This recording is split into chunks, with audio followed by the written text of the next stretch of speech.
O tema de hoje ele é bem atual, né? O Vitor, que é funcionário do Fast Commerce, trabalha também no desenvolvimento, no suporte, auxiliando aí as áreas, né?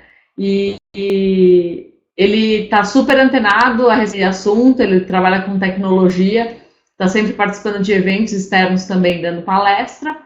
E hoje ele veio aqui falar um pouquinho mais para vocês o que é acessibilidade e como que você pode usar a favor da sua loja até para combater aí a crise e sair como diferencial, né, da sua loja virtual.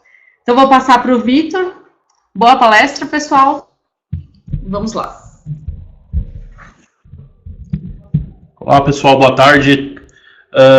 Alguns de vocês já me conhecem. Eu sou o Vitor, eu sou aqui da equipe de suporte, desenvolvimento, o famoso Severino aqui no Fast Commerce. Deixa eu pegar o teclado longe de mim. Só um minutinho que eu vou começar a me apresentar direito para vocês. Conseguem me ouvir direitinho, pessoal? Conseguem, né? Então, beleza, vamos lá. Bom, eu vou falar um pouco aqui sobre mim, né? Fazer aquele famoso merchan. Eu trabalho aqui no Fast Commerce há 3 anos já, mais ou menos, na ZFast também, que é uma divisão aqui do Fast Commerce, que é onde a gente faz projetos. Eu também sou um membro bastante ativo da comunidade de front-end, de desenvolvedores aqui do Brasil, então eu já palestrei no Meetup CSS, participo e sou um dos moderadores do grupo Front-end Brasil, e palestrei no 7 Masters, fui escolhido como mestre de uma edição sobre design responsivo, tenho artigos publicados na revista eMasters, no site do eMasters também, palestrei no Digitalism, fui um dos desenvolvedores da Loja do Prazer, entre outros projetos grandes aqui do Fast Commerce. E é isso aí, pessoal. Isso é um pouquinho sobre meu merchan aqui, pessoal. Então vamos lá. Hoje eu trouxe um tema para vocês que é um pouco complicado, né? Porque quando a gente fala de acessibilidade, a primeira coisa que o pessoal pensa é na famosa rampinha de acesso, de não ter degrau, na calçada esburacada.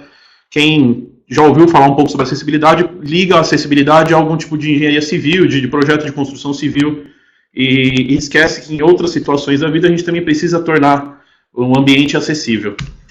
Então a primeira pergunta que eu quero responder para vocês é o que é acessibilidade. A acessibilidade é justamente isso que eu falei, é a oportunidade de incluir pessoas com deficiência na participação de atividades, produtos, serviços e informações.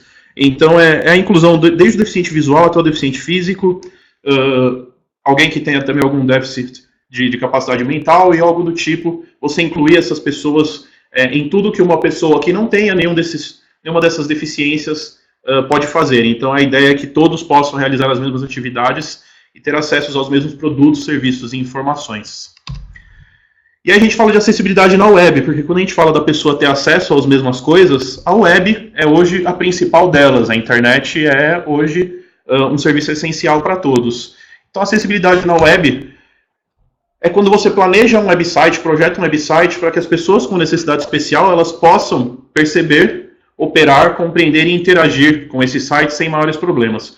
Esses 4 termos, perceber, operar, compreender e interagir, eles são termos usados pelo próprio WCAG, que é um órgão internacional que é responsável pela acessibilidade na web, e ele resume bem o que as pessoas precisam conseguir. Então é perceber, enxergar um elemento, operar esse site, conseguir clicar nos links, realizar as atividades que o site oferece, entender essa informação, então ter uma informação apresentada de forma compreensiva, uma aplicação apresentada de forma compreensiva e também interagir com essa aplicação sem ter maiores problemas. E aí eu estou falando aqui de acessibilidade, eu falei de pessoas com deficiência e surge a pergunta, de quem precisa? Todos nós precisamos da acessibilidade. A acessibilidade não atende somente a pessoa com necessidade especial. Principalmente por alguns detalhes importantes, eu vou apontar para vocês eles agora. O primeiro deles é que a gente consegue atender essas pessoas, os deficientes visuais. Então, a baixa visão, a cegueira, o daltonismo, que é bem comum, se não me engano, são 3 em cada 10 homens que têm daltonismo, e o mesmo número, acho que é de 1 a cada 10 mulheres, algo assim. Então, a gente atende deficientes visuais, atende os deficientes físicos, podem ter alguma malformação física realmente nos membros superiores, que são muito usados na tecnologia, para usar o celular, para usar computadores. A gente atende deficiente auditivo, então quando você torna um site acessível, você também lembra que comandos de áudio, às vezes seu aplicativo que utilize áudio para se comunicar, você pode estar não atingindo o público que tenha alguma deficiência auditiva, baixa audição e etc. E aí que entra quando eu falo que todos nós precisamos de acessibilidade. Todos nós podemos ser deficientes temporários. Então Então a gente pode, por exemplo, quebrar um braço ou ter uma criança no colo, e quando você tem uma criança no colo, você está com uma mão só disponível, carregando uma sacola. Você pode não estar com toda a sua capacidade física focada em realizar uma tarefa. Então a gente não pensa nisso. Quando a gente projeta, a gente está pensando no deficiente físico que tem aquele problema real que a gente conhece, o visual, que é físico mesmo, auditivo, qualquer outro tipo de deficiência. Mas a gente também pode projetar para a pessoa que está com uma deficiência temporária. Quem aqui, por exemplo, não pega metrô e às vezes vai com o celular na mão e tem que ir segurando ao mesmo tempo. Então você está só com uma mão disponível para navegação. Então isso é um pouco da acessibilidade. Você também atinge as pessoas em diferentes dispositivos. Então a responsividade que a gente tanto martela, fala para vocês sobre isso, a gente fala muito sobre a responsividade, como ela é boa, como ela traz melhora nas vendas, como ela facilita para o usuário. E a gente tem que lembrar também que ela é um tipo de acessibilidade, porque os usuários, principalmente os usuários com necessidades especiais, têm dispositivos diferentes dos nossos para fazer o acesso. E a ideia da responsividade é que ela responda, que o site responda também, o aplicativo, nesses dispositivos. Usuários em diferentes telas, também eles usam telas diferentes, e a gente pode estar em telas diferentes, então a acessibilidade atinge a todos.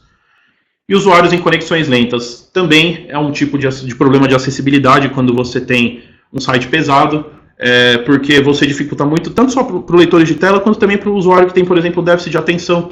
Então ele não consegue ficar muito tempo concentrado na sua página, isso pode prejudicar o acesso dele, a experiência dele, de alguma forma. E aí, o tema da palestra é a acessibilidade contra a crise.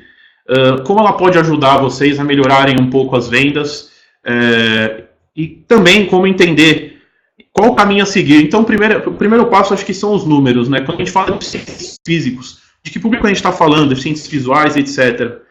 Em 2010, o IBGE fez um censo, e esse censo apontou que 24% da população, ou seja, 45.623.910 brasileiros, têm algum tipo de deficiência, se declaram com algum tipo de deficiência. E aí são os mais variados tipos. Então, 1/4 da população tem alguma deficiência, e é esse público que vocês podem atingir, tornando a loja de vocês acessível.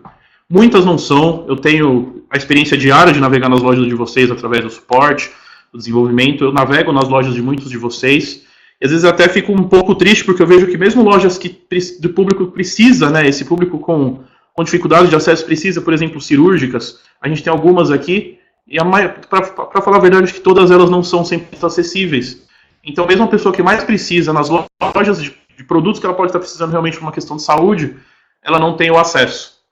Então, isso é um pouco complicado. E é esse número grande de pessoas que vocês podem atingir com acessibilidade.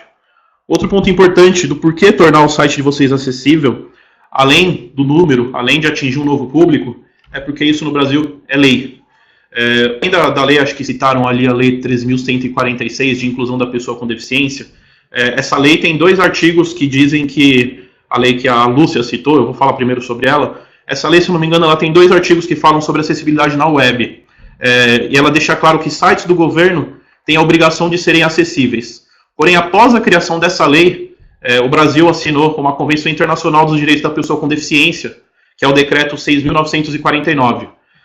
Os artigos 9 e 21 desse decreto falam que não tornar acessível uma informação na web é passível de uma acusação de discriminação. Então, discriminação é crime no Brasil, um crime, inclusive, com punição de prisão, e torna obrigatória que qualquer pessoa possa acessar uma informação na web. E aí deixa de atingir somente os sites do governo, porque passa a ser interpretativa essa lei. Então, o juiz que pegar um caso, por exemplo, que possa estar levando uma loja ou um site a juízo por conta da falta de acesso à informação, o advogado pode utilizar esse decreto para defender a causa dele e com isso ganhar. E aí, quando eu falo de lei, eu falo de um advogado, de processo, etc., a primeira coisa que vem à mente da gente que conhece um pouco de acessibilidade, que acompanha esse mundo, como ele tem evoluído, é um caso que ocorreu alguns anos atrás com uma das maiores lojas do mundo, que é a rede de departamentos Target. É uma loja americana, ela é uma das maiores redes de lojas do mundo, ela vende de tudo, é meio que como uma lojas americanas aqui no Brasil. Eles vendem de todos os tipos de produto, e o site deles tinha muitos problemas de acessibilidade, ele não era acessível de forma alguma para pessoas com deficiência, principalmente visual, e isso acabou levando a Target a ser processada. A NFB é uma Federação Nacional de Pessoas Cegas nos Estados Unidos, e em maio de 2005, ela enviou uma notificação para a Target informando: olha, Target, seu site não é acessível para a gente, nós somos cegos, nós temos deficiência visual, baixa visão, e seu site não é acessível. E eles mandaram essa notificação pedindo que a Target mudasse esse site, tornasse ele acessível, porque essas pessoas precisavam comprar no site. Em 2005, um mês depois, ainda sem resposta, eles contrataram um especialista em acessibilidade para analisar o site, e esse especialista fez uma lista dos problemas que existiam no site da Target, e enviou essa lista para a Target. E aí, em janeiro de 2006, a Target, já com essa lista em mãos, disse que não faria nenhuma alteração no site. A partir daí, iniciou-se a batalha judicial. Em fevereiro de 2006, a NFB entrou com uma ação contra a Target. E em seguida, em 2008, 2 anos depois, já correndo a ação, o juiz do caso transformou ele em uma class action, que na lei americana é quando uma ação, um processo, deixa de ser entre a NFB e a Target e passa a ser entre a Target e toda a classe de pessoas com deficiência visual. Então, todas as pessoas com deficiência visual passaram a ser definidas no caso. Então, uma ação que passou a ser de toda uma classe e não só mais de uma empresa de uma fundação contra uma empresa. A Target foi derrotada. A Target perdeu esse caso, foi derrotada na justiça, em todas as esferas da justiça americana. A derrota fez com que a Target tivesse que pagar 6 milhões de dólares de indenização para a Federação Nacional das Pessoas com Deficiência Visual nos Estados Unidos. Esse valor foi acrescido também do fato de que o juiz fez com que a Target fosse obrigada a pagar os honorários do advogado da NFB. Então, todos os advogados da NFB receberam esse valor em honorários, que já somando aí mais de 9 milhões, quase 10 milhões de dólares, sem contar o custo dos advogados da Target, que não foi divulgado na época. Ali embaixo eu coloquei o link do próprio W3, que é o consórcio mundial que controla a web, né, que dita os caminhos da web no mundo, e eles contam esse caso como um case mesmo, um case onde a acessibilidade não foi levada em conta e acabou resultando em prejuízo para a empresa, para uma loja virtual. E com a existência desse decreto no Brasil que eu citei anteriormente, nada impede que esse mesmo tipo de ação ocorra no Brasil, seja com uma loja pequena ou com uma loja maior, e que a empresa provavelmente vai acabar derrotada porque não tem para onde correr. A gente sabe como funciona a lei brasileira, a gente sabe que se uma organização que defenda os direitos das pessoas com deficiência visual entrar com uma ação contra uma empresa, ela provavelmente vai ganhar, até porque eles estão certos. A acessibilidade é uma obrigação e não é caridade. E a lei já existe há muito tempo, então realmente é um ponto importante. E aí quando a gente fala tudo isso, a Federação dos Cegos e tal, a gente acaba confundindo e pensando, pô, então é só para deficiente visual, eu tenho que fazer meu site ser acessível para um cego. Não é só para deficiente visual. A acessibilidade ela vai muito além disso. Como eu disse, além de atingir a todos, ela atinge a todos e mais um ponto muito importante que muitos de vocês gostam quando a gente fala. Os sites acessíveis são amigáveis com nós usuários, todos os usuários, seja um usuário com deficiência ou não, mas eles também são amigáveis com robôs de busca. Imagine que o robô do Google, a indexação das páginas do Google, né, que a indexação da busca é feita por um robô. Esse robô ele acessa a sua loja, acessa seu site, ele olha todas as páginas para definir o que vai aparecer lá na busca das pessoas que depois vão procurar por termos que sua loja tenha lá para encontrar ela. E esse robô, ele tem algumas deficiências. Esse robô ele não enxerga imagens, então apesar dele utilizar o atributo de texto alternativo das imagens para indexar essas imagens, ele não sabe o que existe na imagem. Ele não escuta áudio, então se seu site tiver alguma comunicação via áudio, tiver um alerta sonoro, ou tiver uma musiquinha de fundo, etc., ele não escuta, esse robô ele não sabe que esse áudio está ali. Ele não consegue interpretar vídeo, então o vídeo é muito importante, tá, gente? Não que vocês não devam usar, o vídeo hoje ele é um canal excelente de vendas, se você colocar uma descrição em vídeo num produto, fazer vídeos realmente apresentando seus produtos, é importante, mas assim como um deficiente visual não poder interpretar esse vídeo, talvez com áudio ele consiga alguma coisa, mas só o áudio muitas vezes não demonstra o conteúdo de um vídeo, muitas vezes não, na verdade todas as vezes o áudio não demonstra o conteúdo de um vídeo. Eles não entendem color coding nem representação gráfica. Então, color coding, quando eu falo, por exemplo, é uma loja que, vamos lá, ela tem 3 etiquetas. A etiquetinha azul ela usa para produtos que estão com 10%. A etiquetinha amarela para produtos que estão com 20% de desconto.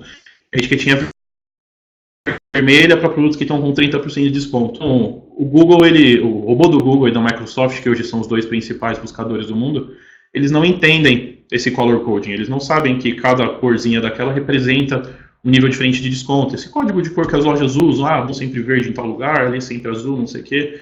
Então esses robôs não entendem, assim como uma pessoa que tem uma deficiência do tipo o daltonismo, que é muito variado, existem diversos tipos, diversas formas de se enxergar as cores diferentes dos daltônicos, eles também não entenderiam. E as representações gráficas que são realmente gráficos ou imagenzinhas de layout mesmo, etc. Então, o robô ele não enxerga nada disso. Então, tornar o seu site acessível torna ele também mais acessível para os robôs de busca, porque você passa a priorizar seu conteúdo obrigatoriamente quando o seu site é mais acessível, você passa a escrever código mais semântico, etc. Isso é importante. Quando eu falo de acessibilidade, eu falo desses números, dessa quantidade de pessoas, a ideia é realmente que vocês usem o que eu estou passando aqui hoje, ou pelo menos passem a entender o que significa acessibilidade na web para expandir o público de vocês.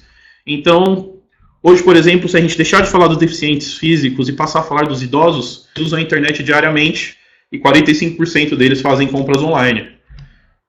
Só que 50% deles têm baixa visão. Então, se seu site usa fontes pequenininhas, menor do que 16 pixels, por exemplo, ou não dá a possibilidade, por algum motivo, do usuário dar zoom na tela, usar aquele recurso de zoom do próprio navegador, vocês já estão perdendo essas vendas para esse usuário, porque ele não vai ter uma boa experiência de compra e ele vai embora. Essa é a realidade. Ele vai tentar, o usuário é bastante insistente, então esse negócio de que a pessoa tenta uma vez e desistir é uma grande mentira, tá, gente? O usuário, vocês são usuários, vocês sabem, vocês nunca desistem na primeira tentativa de fazer alguma coisa, as pessoas em geral também não desistem. Mas ele, se tiver essa dificuldade de enxergar a informação, com certeza eles vão acabar deixando o seu site. Outro ponto importante é um público ainda que não chegou à terceira idade, mas as pessoas acima de 40, o número de pessoas acima dos 40 que precisa de óculos de leitura, ele cresce. Então, hoje, se eu não me engano, 5 em cada 10 pessoas acima dos 40 anos relata que precisa de óculos de leitura para conseguir acessar a internet ou para ler um livro, etc., para ler um jornal. Então, esse também é um ponto importante. Por que as fontes do seu site têm que ter um bom tamanho? Depois eu vou falar até sobre esse tamanho, como vocês trabalham com ele. Mas justamente para facilitar para esse público, expandir esse público. Você não atinge só a pessoa com deficiência que também quer comprar, que também principalmente quer comprar na internet, porque é muito mais fácil, já que o mundo não tem acessibilidade. Você atinge também idosos, você atinge pessoas com baixa visão, você atinge pessoas que realmente precisam de óculos de leitura com uma leitura simples, às vezes tem 2 óculos, aquele para longe, para perto, para conseguir ler, etc. Então você tendo um bom tamanho de fonte, uma fonte também de fácil leitura, a escolha da fonte é vital. Vocês conseguem atingir esse público e tornar a experiência dele mais, como eu vou dizer, uma experiência mais confortável na loja de vocês. Então talvez vocês possam olhar os relatórios que tem aí no Fast Commerce e ver a idade do público de vocês, para os que registram lá a data de nascimento, e entender para que público vocês estão trabalhando, para qual faixa etária vocês estão desenvolvendo. Isso é importante na hora de criar um projeto, você entender quem é seu público, né? Quem são as pessoas que compram. Como eu citei as cirúrgicas, por exemplo, quem são as pessoas que estão comprando essas cirúrgicas? É importante elas pensarem nisso, mas vale para todas as lojas de roupa, por exemplo. Acho que é incômodo para a pessoa com deficiência visual ir até uma loja de roupa física hoje. Primeiro, por conta do acesso, a dificuldade. Segundo, porque ela realmente, muitas vezes, não sabe o que está comprando, tem que confiar no vendedor, não tem alguém para acompanhar. E pela web, com um produto bem descrito, com uma imagem de produto que tem uma legenda, etc., essa pessoa vai conseguir comprar sem depender de muita ajuda, sem depender, às vezes, de ajuda nenhuma, se o site for realmente acessível. Então, quando eu falo sobre isso, eu falo de melhorar a experiência de usuário. Mudanças simples no layout de vocês, mudanças bobinhas, muitas vezes, tornam a experiência do usuário muito melhor. Então, por exemplo, botões maiores, eu vejo muita gente usar link textual. Então, não tem nenhum problema usar link textual, mas dependendo da situação, é difícil de clicar para quem tem alguma dificuldade motora, quando o link é muito pequeno. Então, um botão maior, trabalhar bem o contraste de cores. Um dia desses eu acessei uma loja, a gente comentou sobre ela aqui. Eu não lembro o nome da loja, tá, gente? Mas assim, ela era baseada em dois tons de cores. Ela era branca e cinza, e era um cinza claro. Até o botão comprar era difícil de enxergar. E aí a gente, olhando aqui, a gente debatendo sobre essa loja aqui na empresa, a gente chegou a encontrar, a gente entrou, por exemplo, na página de detalhe do produto, e o botão, como o botão de compra era cinza, nem todos os monitores aqui da empresa, claro, quem estava nas máquinas mais modernas conseguiu ver, mas o pessoal que está com um monitor um pouco mais antigo, aquele tom de cinza não era apresentado no monitor. Então o botão comprar praticamente não existia, era difícil de enxergar. Eu tenho certeza que se a pessoa muda a cor daquele botão comprar, as vendas dela cresceriam sem dúvida. Então parece besteira, mas não é. O bom contraste de cor é vital. Para uma pessoa com daltonismo, um fundo branco com o resto do site em cinza é praticamente como se o site inteiro fosse invisível. Ela não vai conseguir enxergar nada. Então, tem que pensar, claro que, como eu disse, existem vários tipos de daltonismo, mas para a maioria das pessoas, os tipos mais comuns de daltonismo, seria impossível enxergar esse site por conta do baixo contraste. Texto alternativo em imagem, que é o famoso alt, então no desenvolvimento é legal considerar isso, e também colocar um bom título nos seus produtos, porque aqui no Fast Commerce o título do produto é utilizado no alt das imagens de produto. Então descreva bem o título do seu produto para que ele possa ser usado melhor no alt dessas imagens. Isso gera experiências melhores para todos os usuários, não é só para a pessoa com deficiência. E aí quando a gente fala de, tem que melhorar isso, melhorar aquilo, eu sei que a maioria de vocês já começa a ficar meio assustado, porque no momento de crise, quando a gente fala de mudar alguma coisa na loja, representa sempre custo alto. Mas a verdade é que a acessibilidade não custa caro, a acessibilidade tem baixo custo, então custa caro? Não. A maioria das alterações, as alterações vitais para a sua loja poder vender para todos os públicos, poder se tornar um pouco mais acessível, elas são simples.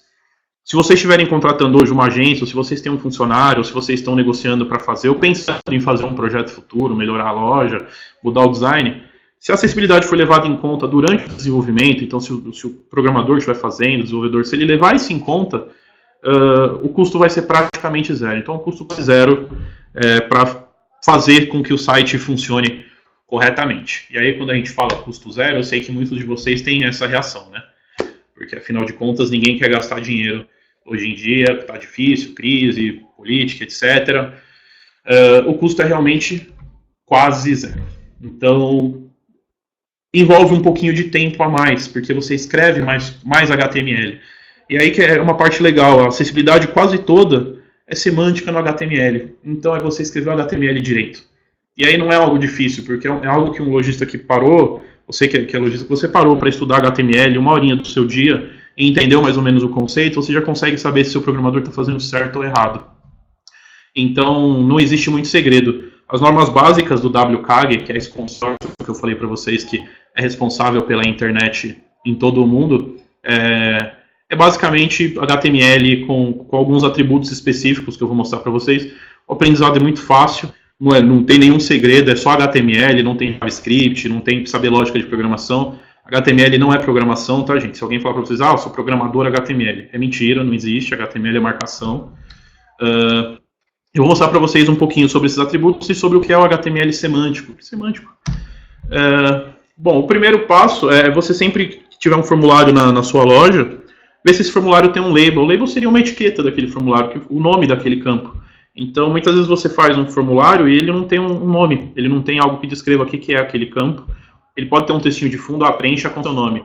Mas o placeholder, o texto que já fica dentro da caixinha, ele não é um label. O label é vital para quem está usando um leitor de tela, quem está navegando pelo tab, aquela tecla tab do teclado. Segundo ponto, as imagens com texto alternativo. E aí tem um adendozinho, porque nem toda imagem precisa. Então ali tem um link para uma árvore de decisão para você decidir quando a imagem precisa de um texto alternativo ou não. O texto alternativo ele vai dentro daquela tag alt, que é justamente alternative text, né? Texto alternativo para imagem, por isso esse nome do atributo, alt. Informar o idioma da página. Isso hoje no Fast Commerce eu já conversei com o pessoal do desenvolvimento, é algo que a gente está debatendo para inserir nas páginas, mas é importante ter. Então, se vocês estiverem criando uma página custom, por exemplo, usar o idioma, e a gente já está trabalhando aqui também para inserir o idioma na nossa tag HTML, que é carregada nas lojas. Então, a gente também tem trabalhado em melhora de acessibilidade. E toda página deve ter título. Para quem usa o Fast Commerce, pode ficar tranquilo, isso já existe, toda página tem um title. Então isso é só mais uma dica para vocês, que é importante vocês saberem, principalmente porque às vezes você faz um e-mail marketing, e o e-mail marketing tem que ter um title, tem que ter essa tagzinha lá dentro do seu e-mail, para descrever bem qual é o título daquele documento. Então o title é o título daquele documento. E para e-mail marketing também é vital que ele seja acessível. Outras tags vêm de uma regra criada por esse consórcio, um padrão, que é o EAREA. Então a primeira coisa sobre o EAREA que é importante é que ele não é nome suplemento alimentar, apesar de parecer, o EAREA não é um suplemento alimentar. O EAREA ele ajuda a tornar páginas de conteúdo dinâmico mais acessíveis. O que é uma página de conteúdo dinâmico? O Extreme Checkout, por exemplo, em que o conteúdo é carregado via JavaScript, usando Ajax. Ou outras páginas da sua loja que tenha, por exemplo, um carrinho, aquele carrinho carregado via Ajax, que mostra lá quantos produtos foram adicionados à cesta. Aquilo ali está utilizando Ajax, JavaScript, outras informações que são carregadas na página. Eu tenho uma página que vocês me ajudaram a fazer um script que coloca uma informaçãozinha no rodapé em página X. esse é um conteúdo dinâmico. Então, o Area são atributos que você adiciona no HTML para ajudar o leitor de tela, para ajudar a pessoa com deficiência, seja o visual ou físico, que está acessando a sua tela, conseguir separar aquele atributo dos outros, aquele campo dos outros, selecionar aquilo, saber o que aquilo representa. E o Area ele tem um padrão inicial que é o landmark. Na verdade, são atributos que você insere em tags do HTML para demarcar regiões. Então, ele tem, por exemplo, ali o whole banner, que é o primeiro. Então, no header, eu tenho um papel. Qual é o papel do header? Ali tem um banner, né? Que, na verdade, o banner não é o banner que vocês conhecem, que é aquele banner rotativo, etc. Quando se fala de banner no Area, você está falando, na verdade, de uma região do site em que você tem o logotipo, que você tem informações e conteúdos sobre o site em si, e não conteúdo sobre outras coisas. Ali são conteúdos sobre o site, então você tem um menu, um logo, alguma informação sobre o site. Em seguida você tem outros atributos, então ali eu tentei montar mais ou menos como é a estrutura de um site padrão hoje, uma barra direita, conteúdo, rodapé e tal. Então em seguida você tem uma barra de navegação, o famoso menu, e ele tem um papel que é o de navigation, né? Então ele fala para o leitor de tela que aquela região do site é uma região navegável, onde estão os links do site para eu navegar, para eu passar de página a página. E nota como são simples esses atributos. Vocês todos podem entrar lá e falar, bom, isso aqui é meu menu, então eu posso colocar aqui o meu papel, navegação. Aqui é a navegação da minha loja. Aqui é meu header, aqui é meu barra topo. Então eu vou colocar aqui no meu barra topo, na tag que segue tudo dentro dele aqui, né? Aninha o conteúdo do barra topo, eu vou colocar o whole banner. Mesmo vale para o formulário de busca, é fácil de identificar onde ele está e você passar um papel para ele, que é o de busca. Para a parte de conteúdo do article, o aside que tem ali um complementary, então quando você fala de complementary, é que o aside ele pode receber conteúdo complementar ao main, que é a div que contém todo o conteúdo principal de um site. E por fim o rodapé, que tem o content info, você usa o papel content info, ali eu coloquei um footer, tá gente, mas não é obrigatório, podia ser uma div com role content info, principalmente nos rodapés modernos, você tem bastante informação. Então, se você tem o seu rodapé lá com um monte de link, um monte de informação, e no final você tem informações de copyright, é na div que está o copyright que você vai colocar o content info. Existem aí duas regras. O content info e o banner, eles só podem existir uma vez por site. Então, o content info é onde você informa seu copyright, suas informações de privacidade no rodapé, e o banner é onde está seu barra topo, realmente as informações do topo. Eu continuo falando sobre semântica. O HTML5, o antigo HTML, e é um pouco mais complicado, eu sei, mas é importante vocês entenderem. O antigo HTML, você separava todo o conteúdo do site na tag div. Era div. Acabava não tendo valor semântico, o que era aquela div, para o que ela servia. Você dependia de ler o CSS para entender por que ela tinha aquela informação, aquele lugar tinha uma div. E para resolver esse problema e tornar a web mais semântica e mais acessível, passou-se no HTML5 a utilizar novos elementos. Então é o nav para menus. Então, em vez de você montar o menu com a famosa div dentro do menu, você usa a tag nav, acessa o seu site, a tag article, e aí existe uma discussão bem legal, que é se um section pode ter um article, ou se um article pode ter um section, pode. Em ambos os casos, nenhum dos dois são errados. Então, um artigo pode ter seções e uma seção pode ter artigos. O footer, block quote, tem a tag header também. Ali eu coloquei alguns exemplos, tá, gente? Existe o footer e o rodapé da página, mas também pode ser o rodapé de um artigo. Muitos desenvolvedores erram aí, ele acha que tem que colocar o footer só no rodapé da página, mas eu também posso ter, por exemplo, na página de um produto, um conteúdo de rodapé em todos os meus produtos, e eu posso colocar um footer dentro do meu article, dentro do meu section, assim como eu posso ter um header também, não tem nenhum problema. Outro ponto importante são as tags de título. Às vezes eu vejo, eu quero usar uma fonte grande, vou colocar esse H1 aqui. Não pode, porque o H1 ele é interpretado pelos motores de busca e também pelos leitores de tela como o título principal da página. Então é apenas uma vez por página que ele deve ser utilizado. Cada página tem um título, então se for a página o principal, né, vai ser o nome do produto. Então lá onde aparece o nome do produto tem que ser uma tag H1. Numa home, é legal você fazer isso no logo da loja, no nome da loja. Então H1 vai ser o nome da loja, vai ser o que descreve a sua loja. E outro ponto importante é respeitar o alinhamento dessas tags de título, as tags H1 a H6. Você não pode ter um H6 e abaixo dele um H1. Você tem que seguir a ordem certa, que é ir de H1 até H6 e não o contrário. Você não pode ter, por exemplo, eu vou colocar um H2 dentro dele, um H1, e depois eu vou ter uma outra seção que tem um H6 e dentro dele um H4. Então, você não pode ter um título mais importante do que o outro, um precedendo o outro. Você tem que seguir essa regra de sempre do menor para o maior, do H1 ao H6. Essa regra é importante.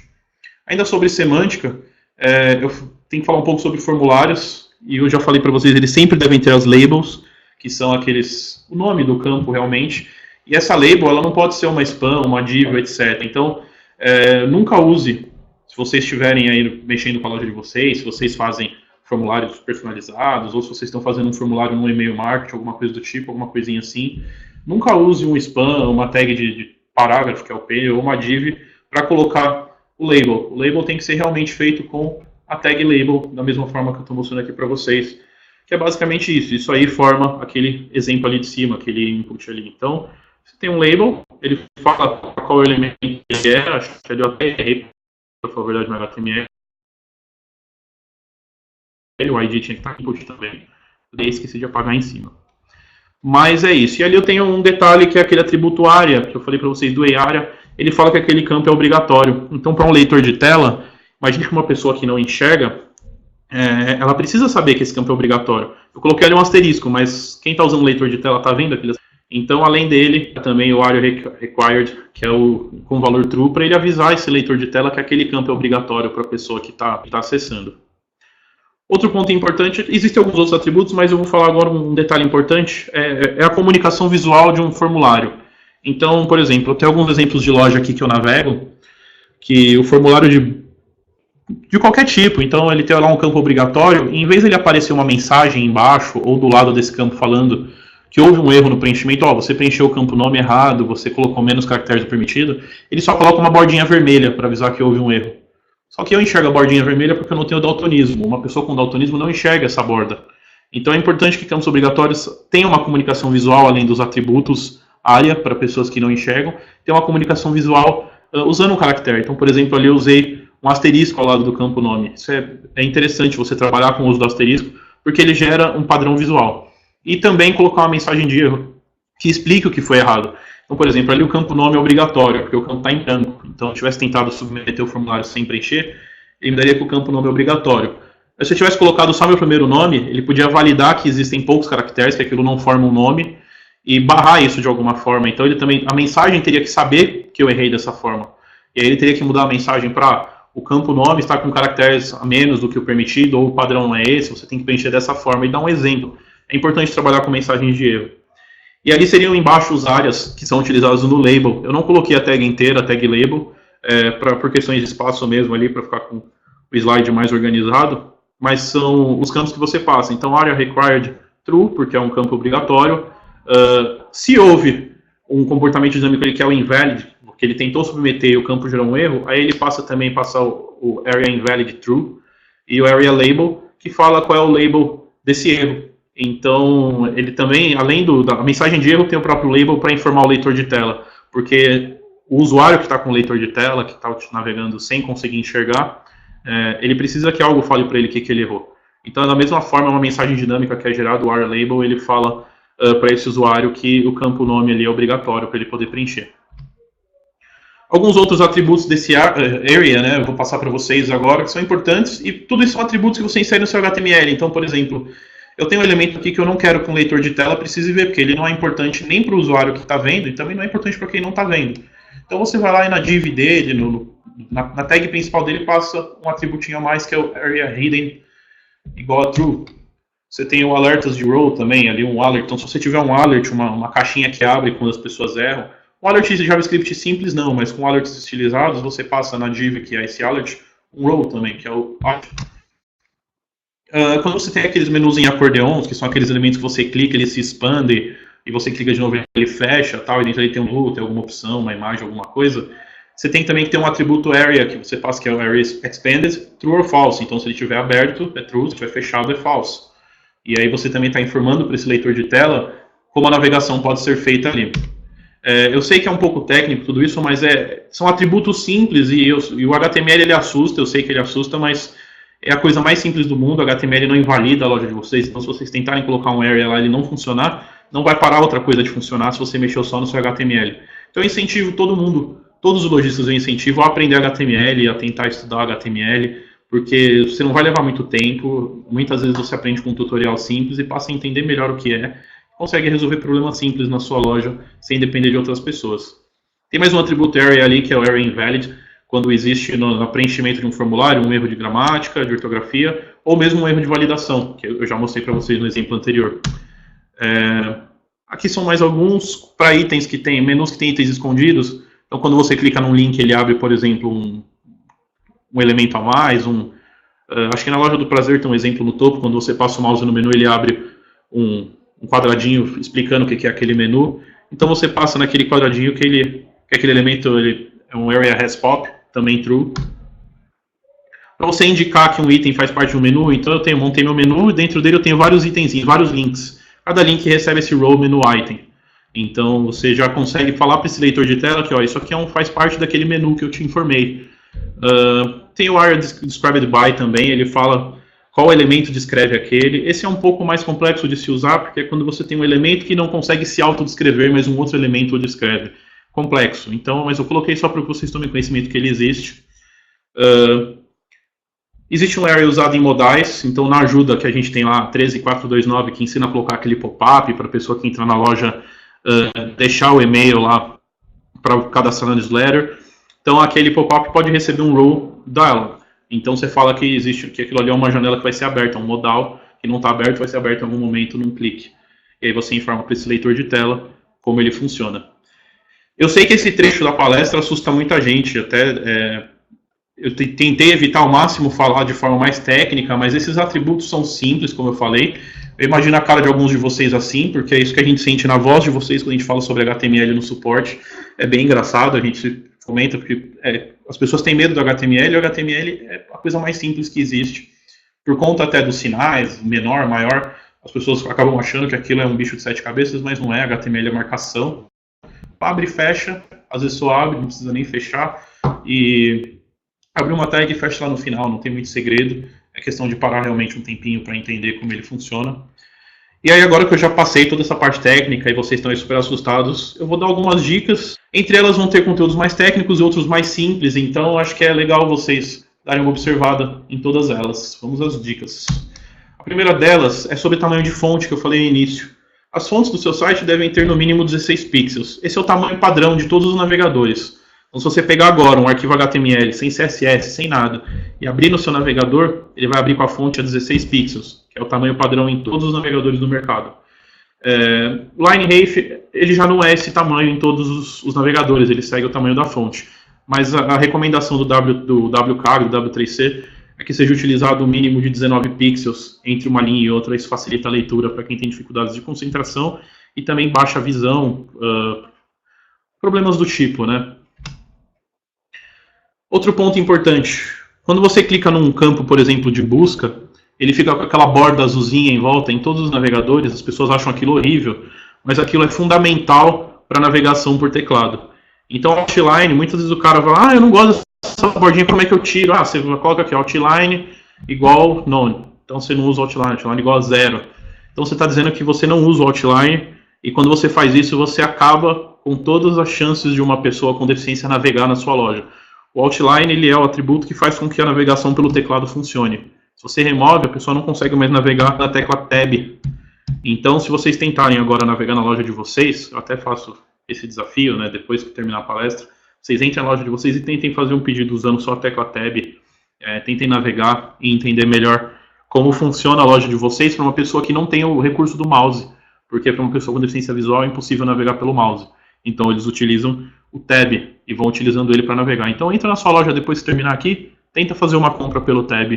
Eu garanto que 90% de vocês não vão conseguir. Isso eu tenho certeza. E aí é que vocês vão ver que a loja de vocês não é acessível de maneira alguma. Outra dica, a loja de vocês, os textos devem permitir o zoom, aquele zoom do navegador, que você vai lá e dá um Ctrl+, por exemplo, no teclado, ele expande. Esse zoom tem que poder chegar a 200% sem que o site quebre. Então, eu cheguei a 200% de zoom. Não saiu nada do lugar, não quebrou coisa, o texto foi para baixo, a imagem para cima, jogou tudo para a esquerda, quebrou o site todo. Se isso não acontecer, está tudo bem. Se isso acontecer, tem coisa para corrigir no site. Evitar texto com todas as letras maiúsculas. É o famoso pessoa que escreve gritando, né? A gente tem aquela impressão de que o texto está gritando, a gente dá essa dica lá no site administrativo, de vez em quando aparece, a gente tem até lá, não grite.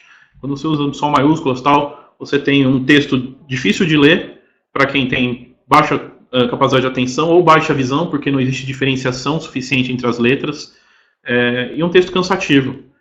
Cria-se essa sensação de estar gritando. Então evita ligar a teclinha Caps Lock para digitar. E aí fica a dica que vale não só para sites, mas para a vida. Não use o Caps Lock ligado em momento algum, porque realmente é incômodo para quem lê. Outra coisa, botões. Então muitas vezes eu vejo botões super bonitos, tal, mas que são difíceis de clicar, porque eles não têm espaço suficiente, seja no mobile, seja no desktop. Então quando a gente está no desktop, a gente usa um mouse e um pointer, super legal, é muito fácil de clicar em qualquer elemento pequeno. O problema é que muitas pessoas têm dificuldade para movimentar o mouse, ou não navegam usando o mouse, navegam usando um leitor de olhos. Muitas vezes a navegação, o mouse se move pelos olhos daquela pessoa. Existe uma câmera que captura o movimento dos olhos e com isso essa pessoa navega. Muitas vezes a pessoa utiliza algum recurso na boca, utiliza uma caneta especial na boca para apontar para qual parte da tela ela quer navegar. Então vocês têm que pensar também nesses usuários. Ah, mas são muito poucas pessoas para me preocupar com isso. São poucas pessoas, mas você pode ser uma dessas pessoas em algum momento, você pode estar com a necessidade de não poder usar o mouse. Então é bom você pensar em deixar botões maiores. Então a dica é padding e margem sempre grande. Volta ao banner. Desculpa. Leonardo Pereira pediu para eu voltar ao banner para ele dar um print. É no anterior? Bom, eu vou deixar isso aqui. Você vai receber depois também essa palestra, mas qualquer coisa você pode mandar um e-mail para mim que eu te passo. Uma outra dica é sobre links. Eu vejo o famoso link, clique aqui, ou então veja mais. Esses links são péssimos, porque para quem está usando leitor de tela, ele não diz nada. Para onde vai esse link? O que faz esse link? Então o legal é que todo um texto explicativo esteja nesse link. Então se você vai colocar um link em algum elemento, coloque também o texto desse link. Clique aqui para se cadastrar em tal lugar. Não só clique aqui, clicável, entendeu? O clique aqui é um link, e o resto que não é clicável está lá para se cadastrar na promoção. Então, que todo o texto seja o link para a pessoa que precisa clicar ali entender aonde ela vai chegar com esse clique. A dica que eu já dei anteriormente, alguns slides atrás, utilizar um asterisco para destacar os campos obrigatórios e não obrigatórios sem esse asterisco. Então, você tem uma informação visual para quem tem algum problema de deficiência na visão de cores. Você tem um elemento visual que vai ser visível.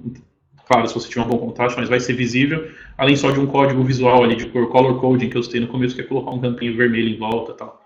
Então, usar esse asterisco para destacar campos obrigatórios é importante. O mesmo vale para mensagens de erro de preenchimento, utilizar uma mensagem de erro real e não só a corzinha vermelha. Colocar a mensagem lá, olha, você errou isso, e foi isso que você tem que corrigir. Então, isso é bem legal vocês ficarem atentos também.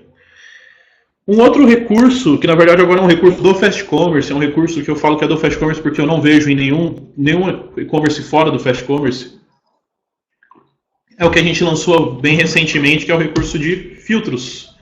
Então vocês devem ter recebido um e-mail, devem ter recebido uma comunicação da gente falando sobre esse recurso. A gente recebeu alguns lojistas no suporte, mas menos do que eu esperava, pedindo para habilitar esse recurso. Acho que muitas pessoas não entenderam o que ele representa. Mas esse recurso de filtro, além dele ser uma belíssima ferramenta de vendas, ele segue um dos principais conceitos da acessibilidade, que é ele reduz o caminho entre o usuário e a informação. Então é vital vocês usarem esse novo recurso da plataforma, que tem uma ilustração de como ele funciona, ficou pequenininho para vocês. Muitos vão falar, mas isso já existia, já tinha uns filtrozinhos, mas antes vocês tinham a possibilidade de filtrar por a categoria e os descritores especiais.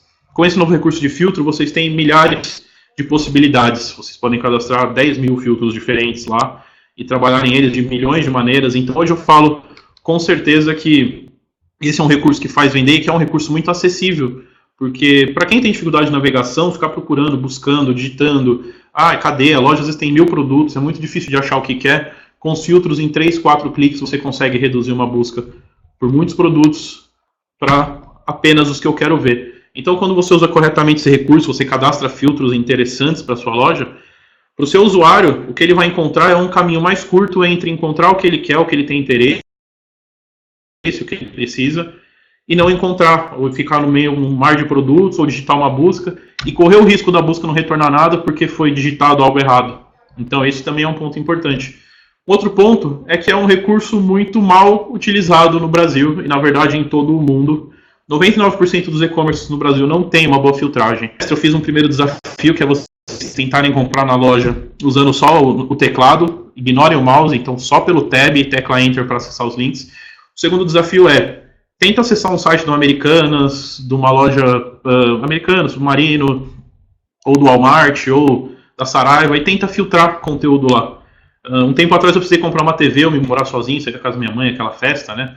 E aí precisava comprar uma TV, e aí eu entrei numa loja, eu queria filtrar, entrei no Casa Bahia, o site deles, e eu precisava filtrar, eu queria filtrar, na verdade, para tornar mais rápido a minha busca. Eu sou profissional de web, eu sei usar bem um site, não tenho muita dificuldade, eu sou um usuário avançado, como a gente chama.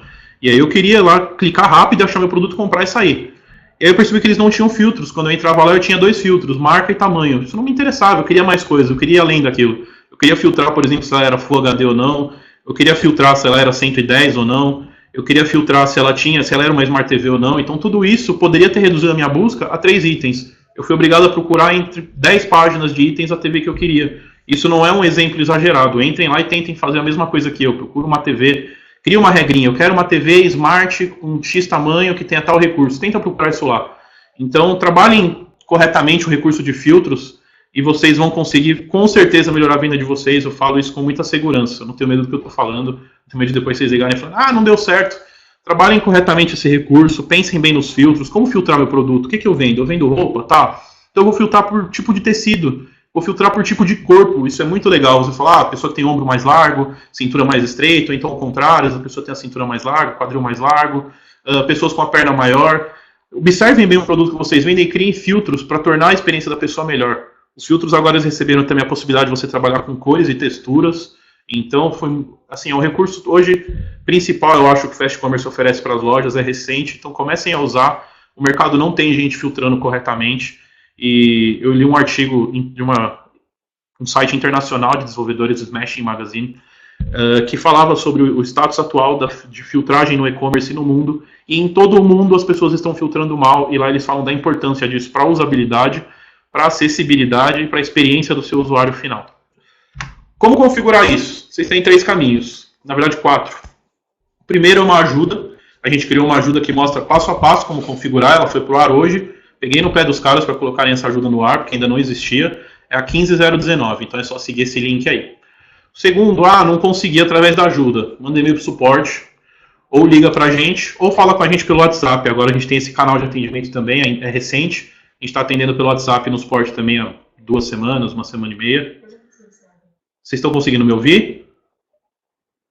O áudio está funcionando?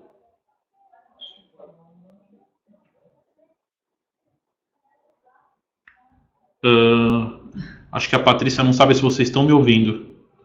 Vocês podem responder? O seu caiu. Bom, acho que foi.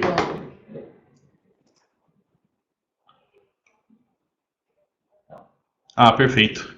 Então, bom, continuando, como configurar até o caminho, é o primeiro passo. Então, vocês viram a palestra, como é que eu vou? Você falou que você ia ajudar a gente a vender mais, enfrentar a crise. E é exatamente esse meu objetivo. Primeiro, comecem implementando recurso de filtros, que não depende do desenvolvedor, depende só de vocês pararem para filtrar bem o produto de vocês. Então, pense em filtros que vão além dos que todo mundo já usa. Observa seu produto, interpreta seu produto, interpreta os que usam seu produto. E aí você vai conseguir configurar esses filtros e vender mais com eles. Também trabalha com acessibilidade. Tenta navegar na sua loja, como eu fiz o desafio, pelo teclado, ignora o seu mouse completamente e vê se você tem problemas. Se você tiver, você sabe que você está isolando uma parte muito grande da população de comprar na sua loja. E aí você com certeza vai expandir suas vendas se você passar a atender essas pessoas. E às vezes você pode até trabalhar com marketing direcionado para esse público, por que não? Fazer campanhas de e-mail, tentar, principalmente se você trabalha com produtos de saúde, você às vezes consegue filtrar o público que tem essa dificuldade, tem baixa visão, etc. Fazer campanhas direcionadas, por que não convidar as pessoas que têm uma deficiência visual a comprar na sua loja, quando elas têm uma experiência ruim, na maior parte das lojas virtuais elas podem ter uma boa experiência na sua. Então é um público a mais para vocês conhecerem. Deixa eu clicar aqui para eu continuar. E aí, por fim, sempre testem tudo. Então, acesse a loja de vocês também com leitor de tela, além do desafio que eu fiz. É um pouco mais chatinho, tem que configurar, mas tenta baixar, eles costumam ter boas instruções. E ali eu coloquei alguns nomes de leitores de tela, que é o Jones, o NVDA, o Menção Chrome, o VoiceOver, que é padrão, é nativo no Mac, se eu não me engano. E no Windows, eu não lembro qual dos dois ele é nativo, eu sei que eu conheço esse leitor de tela, etc. Tem outros também no mercado.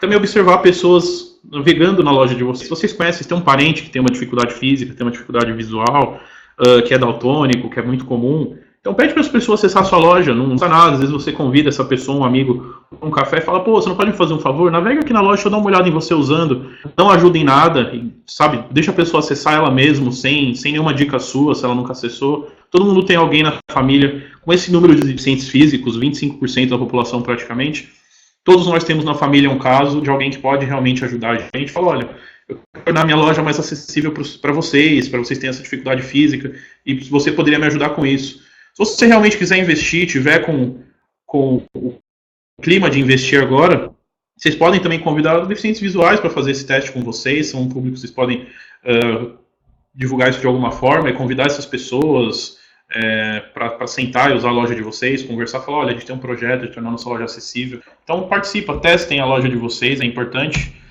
Aqui eu coloquei os links de algumas coisas, então 4 links importantes. O primeiro é um checklist de acessibilidade. Esse checklist, se você vai lá marcando, tornei, minhas imagens têm texto alternativo, fiz o teste de cores, etc. Você vai marcando que pontos você já atingiu, se sua loja é acessível ou não. Para checar o contraste de cores, eu criei aqui um e-mail marketing, uma página cor de fundo e de texto, eu quero ver se está boa para uma pessoa com daltonismo enxergar ou com baixa visão. Esse segundo link aí, que é o checar contraste de cores, ele permite que você passe 2 cores e baseado num algoritmo, uma regra, ele consegue dizer se aquelas cores são seguras ou não, se elas são cores que passariam no teste do WCAG. O WCAG tem 2 padrões, é o teste AA e o AAA, que é o mais avançado, é quando o seu site realmente é muito acessível. E aí ele consegue falar isso para vocês. Usar ou não o atributo Alt, esse eu vou passar num outro slide, mas também coloquei aqui no final para quem precisar. Basicamente ele tem uma árvore de decisão para você saber se sua imagem precisa ou não de um texto alternativo.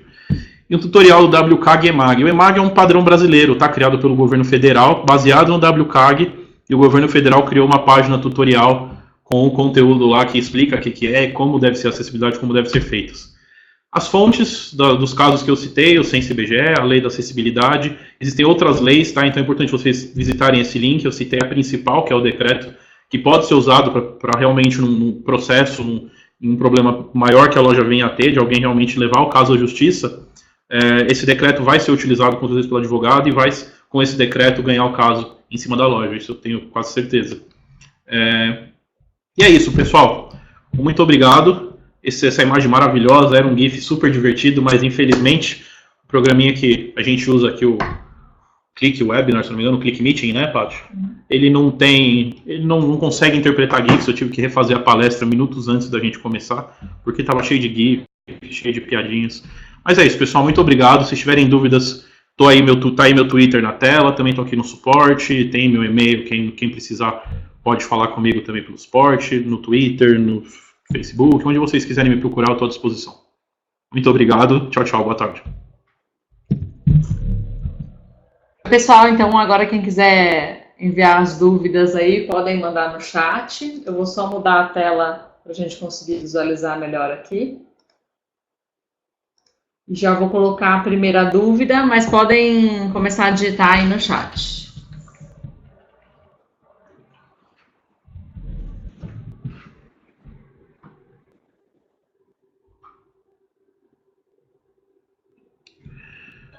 Lúcia, o Brasil ele usa como padrão as leis daquele último link que eu mostrei do EMAG, que é um padrão do WCAG e esse EMAG. Então, existe sim uma validação do W3C, nesse site do W3C, ele faz uma validação da página para dizer se ele é acessível ou não. E dessa forma, usando uma validação eletrônica, é possível você dizer se ele é acessível ou não realmente, utilizando essas ferramentas. O EMAG ele tem um checklist, onde fala lá o que é acessível ou não, e existe também esse teste. Então é esse o caminho, não existe um selo, por exemplo, nada do tipo, mas existe esses caminhos do EMAG. Mas de qualquer forma eu gostei da ideia do selo, eu tenho participado muito do grupo de discussão de acessibilidade no Brasil, lá do W3C, eu tenho conversado com algumas pessoas de lá, e talvez eu possa levar esse caso para ser realmente criado um selo, algo do tipo, então eu vou tentar levar isso para frente, a sua ideia é muito válida. E aí, se você quiser deixar seu e-mail para mim depois, eu te dou um retorno caso eu tenha algum futuramente, né, porque tudo isso demora muito, que é passado para o W3C internacional e etc.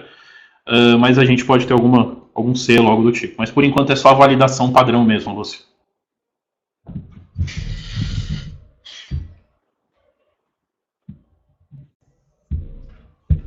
Vamos lá, acho que a Patrícia vai liberar outra pergunta. Sim, Carlos Alberto, a nossa equipe, todos nós somos capacitados para criar sites acessíveis. Além de mim, a equipe de desenvolvimento, a principal, que é formada pelo Antônio, pelo Rodrigo, pelo Adriano, são 3 caras que me ensinaram muito do que eu sei eu aprendi com eles, então com certeza a gente está capacitado sim para criar esses projetos da ZFest. A gente tem passado a adotar algumas coisas de acessibilidade, e como eu citei, a acessibilidade é uma melhora constante.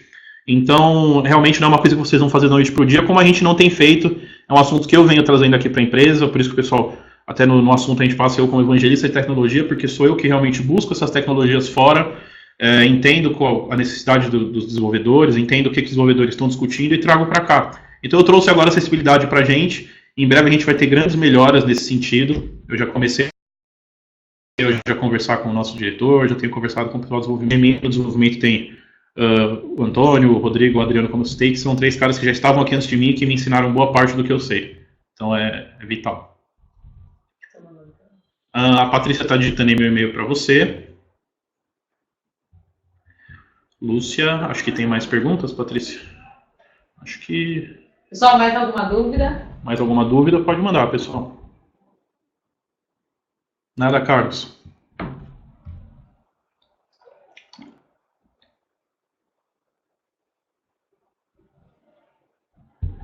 Vamos lá, gente. Se tiverem mais alguma dúvida, podem colocar.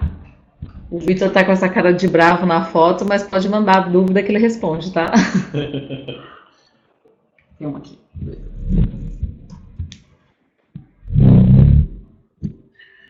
Igor, aí é um caso um pouco mais complexo, tá? Na navegação para celular as regras são sim as mesmas, o conteúdo tem que estar acessível dessa forma, mas os leitores de tela para celular eles são um pouco diferentes. Eles normalmente comunicam mais com o áudio, com o usuário que tem, por exemplo, uma deficiência visual, eles utilizam mais o áudio para essa navegação do que a comunicação visual em si, né? Mas sim, as regras válidas são as mesmas, esses atributos que eu passei para vocês são todos os mesmos, tem que ter os mesmos cuidados, principalmente aí no caso do conteúdo mobile, com os detalhes que eu passei de tamanho de fonte, os 16 pixels, também com o tamanho de botões, com o espaço entre um botão e outro. É vital também você prestar atenção nisso, porque eu observo muito links difíceis de clicar no mobile, e é importante vocês observarem sim esses detalhes, mas valem sim as mesmas regras.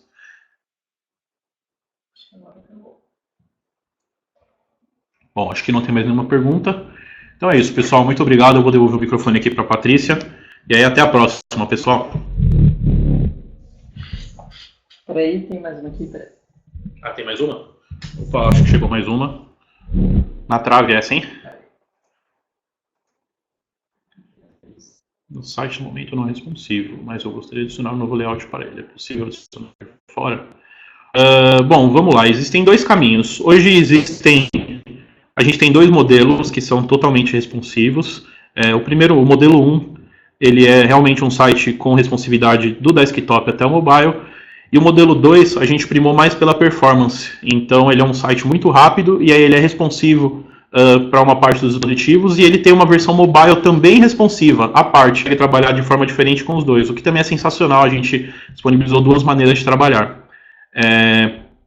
Esses sites, esses 2 modelos, agora eles receberam alguns incrementos recentes, eles estão com conteúdo mais fácil de ser alterado, e também com a parte de cores, por exemplo, que era uma grande dificuldade do pessoal, uma maneira mais simples de implementar. Então hoje você consegue ir lá e colocar as cores da sua marca com alguns cliquezinhos, sem precisar ir lá no CSS, ligar aqui pra gente falar as linhas, onde muda, etc. Então a gente facilitou bastante isso. Também é possível você trazer um tema de fora, mas aí é assim, um tema de fora ele vai precisar ser adaptado para o Fast Commerce, como ele precisaria ser adaptado para qualquer outra plataforma. Cada plataforma tem as suas particularidades, então existem plataformas que trabalham com uma linguagem, outras com outras, que têm alguns recursos que outras não têm.